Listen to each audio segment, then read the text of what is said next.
Assalamualaikum warahmatullahi wabarakatuh. Anak-anakku, selamat pagi. Semoga pada pertemuan kali ini kalian sudah bangun semua menyimak pelajarannya Bu Yum, khususnya untuk kelas 2, karena ini merupakan bab baru, yaitu mengenai Sumpah Pemuda tahun 1928 dalam Bingkai Bhinneka Tunggal Ika. Bagaimana kabarnya anak-anak ya? Sehat-sehat semuanya. Jangan lupa mengikuti protokol kesehatan. Kalau tidak penting nggak usah keluar rumah. Tetap di rumah menyimak pembelajaran dan mengerjakan tugas-tugas dari Bapak Ibu Guru. Sebelum pembelajaran kita mulai, kalian sudah menyiapkan alat-alat tulis. Dan marilah anak-anak kita berdoa. A'udzubillahi minasyaitonirrajim. Bismillahirrahmanirrahim. Raditu billahi robba wa bil islami dina wa bi Muhammadin nabiyya wa rasulullah. Rabbi zidni ilma warzuqni wahma waj'alni minasyolihin. Amin ya rabbal alamin.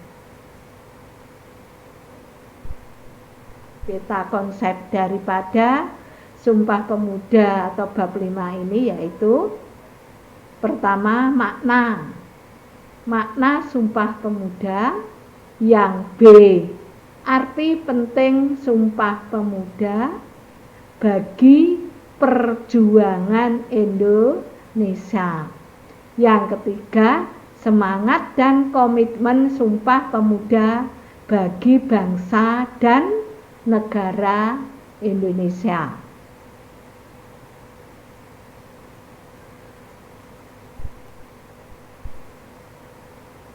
Next ya.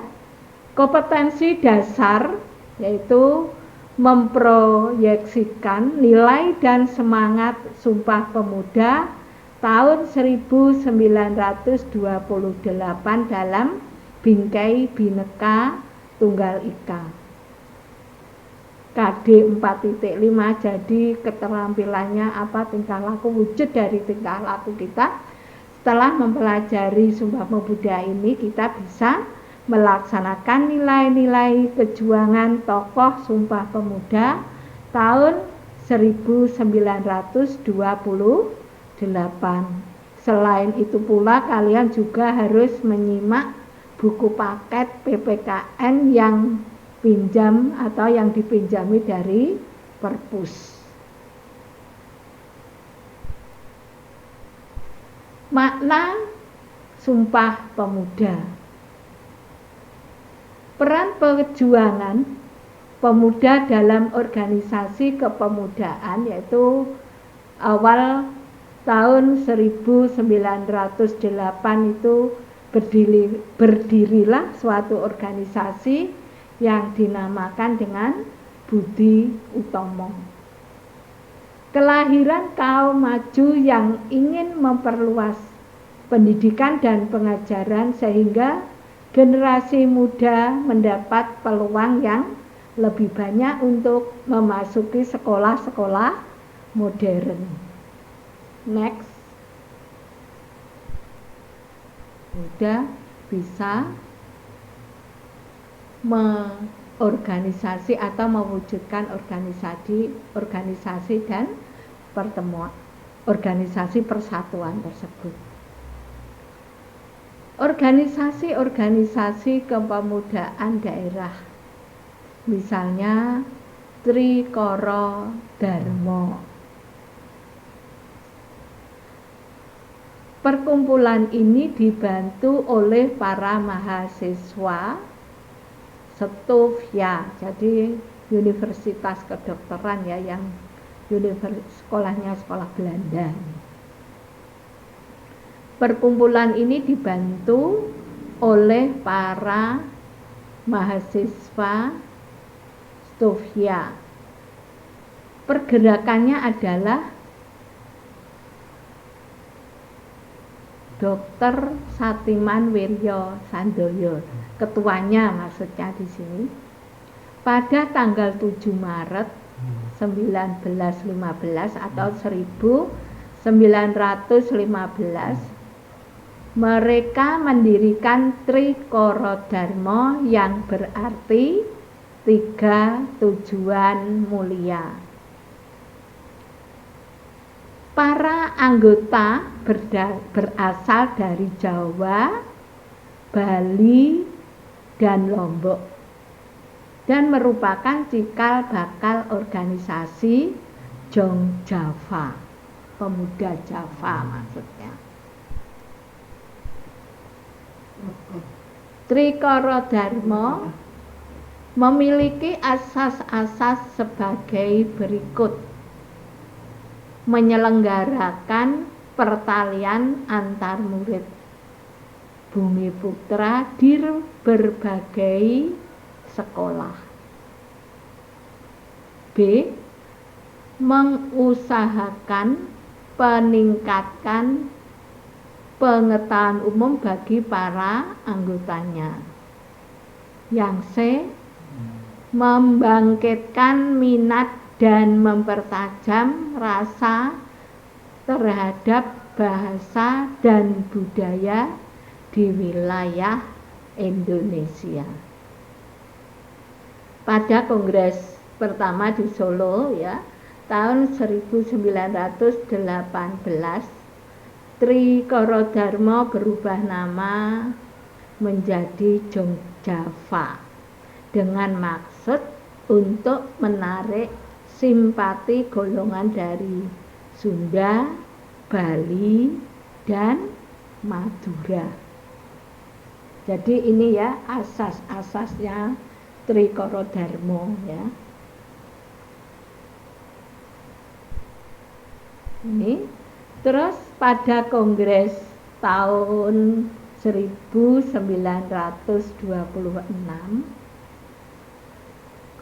di Solo, perkumpulan Trikoro-dharma berubah haluan dengan menekankan tujuan: 1. Memajukan rasa persatuan dan kesatuan para anggota dengan semua golongan bangsa Indonesia. 2. Bekerja sama dengan perkumpulan pemuda Indonesia lainnya. Yang ketiga, turut serta dalam menyebarkan dan memperkuat paham keindonesiaan. Ini jadi yang pertama tadi 18, terus ini dilanjutkan kongres yang tahun 1926 ya. Kalau yang pertama tadi Trikoro-dharma menjadi Jong Java, sekarang yang kedua perkumpulan pemuda dari Sumatera, Jong Sumatran Bons,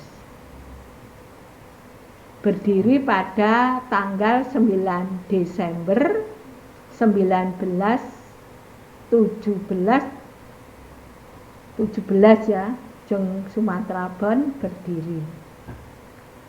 Para pemimpinnya terdapat Muhammad Hatta, Muhammad Yamin, dan Nasir Pamuncak. Tujuan daripada Sumatera Bons, Jong Sumatera Bons, mempererat hubungan antar siswa asal Sumatera, mengajari para pemuda agar menjadi pemimpin dan mengembangkan budaya Sumatera Bons ya. Yang satu tadi Jong Java, yang kedua Jong Sumatera Bons. Pemikiran Muhammad Yamin menganjurkan agar penduduk yang mendiami Nusantara ini menggunakan bahasa Melayu sebagai bahasa pengantar dan persatuan. Ya, ini tujuan daripada Jong Sumatera Bons. Sebagai sebuah peringatan pada kongres tersebut, dibuatlah medali yang melukiskan nyiur melambai dan kembang melati yang merupakan perlambang keindonesiaan. Sebagai kelanjutan Kongres Pemuda II, ya, Jong Sumatera Bon berubah nama menjadi Pemuda Sumatera. Selanjutnya dilebur menjadi Indonesia Muda bersama dengan organisasi kepemudaan lainnya. Paham ya nak dari ini? Perlu diingat yang pertama tadi apa? Jong Java, awalnya dari Trikoro Darmo. Terus Jong Sumatera Bon yang menjadi Pemuda Indonesia, terus dilebur lagi menjadi Indonesia Muda.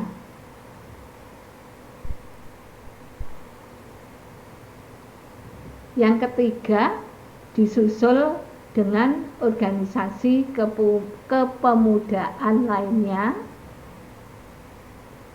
Selain kehadiran Jong Java, Jong Sumatera Bon mendorong para pemuda membentuk organisasi daerah lainnya seperti Jong Batak dari Minahasa ya, Jong Celebes. Awal tahun 1927 para pemuda Bandung mendirikan perkumpulan Jong Indonesia yang kemudian berubah menjadi Pemuda Indonesia tahun 1927 pada bulan Desember. Salah satu pendirian perkumpulan ini adalah Sultan Syahrir. Salah satu tujuan dari perkumpulan Jong Indonesia pada awal tahun 1927 adalah menyebarkan dan memperkuat cita-cita kebangsaan Indonesia bersatu. Usaha yang dilakukan untuk mewujudkan cita-cita adalah apa saja anak-anak? Yang pertama, melakukan kerjasama dengan perkumpulan pemuda lain. Kedua, memajukan kepanduan kebangsaan Indonesia dan olahraga. Kepanduan kalau sekarang itu pramuka ya, untuk memperkuat persatuan dan kesatuan bangsa Indonesia atau keindonesiaan ya. Yang B, Perhimpunan Pelajar-Pelajar Indonesia dan Perhimpunan Indonesia. Ini ada fotonya ya dari Perhimpunan Pelajar-Pelajar Indonesia atau disebut dengan PPPI ya. PPPI itu berdiri pada tahun 1926 di Jakarta ya. PPI dipengaruhi oleh Indische Vereniging di Belanda yang telah berdiri beberapa tahun sebelumnya. Tujuannya adalah Indische Vereniging ini mengubah nama menjadi Perhimpunan Indonesia, menjadi PI. Perhimpunan Pelajar-Pelajar menjadi Perhimpunan Indonesia. Next ya. Ini ada PPPI ya, dan Perhimpunan Pelajar Indonesia, Perhimpunan Pelajar Indonesia. Apa bedanya?